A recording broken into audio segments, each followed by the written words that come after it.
পর এক নাশকতার ছক। কোথাও রেল লাইনে গ্যাস সিলিন্ডার, কোথাও লোহার পোল, সাইকেল। সম্প্রতি ট্রেন দুর্ঘটনা ঘটানোর একাধিক ষড়যন্ত্রের চেষ্টা সামনে এসেছে। এবার সেনাবাহিনীর বিশেষ ট্রেনকে টার্গেট করে রেল লাইনে পুঁতে রাখা হয় 10টি ডেটোনেটর, যাতে ট্রেন আসতেই বিস্ফোরণ ঘটে।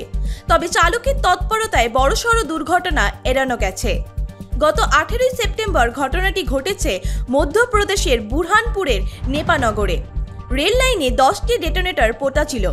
ওই লাইন ধরেই আসছিল জম্মু কাশ্মীর থেকে কর্ণাটক যাওয়ার সেনাবাহিনীর বিশেষ ট্রেন। সেনাবোঝাই ট্রেনটিকে উড়িয়ে দেওয়ার ছক কষেছিল ষড়যন্ত্রকারীরা। ট্রেনটি দুপুর 1:48 সাকফাটা স্টেশন ছাড়ার পরেই বিস্ফোরণ শুরু হয়। প্রথম ডেটোনেটরে চাপ পড়তেই বিস্ফোরণ হয়। তড়িঘড়ি লোকো পাইলট ব্রেক কষে ট্রেন থামিয়ে দেন।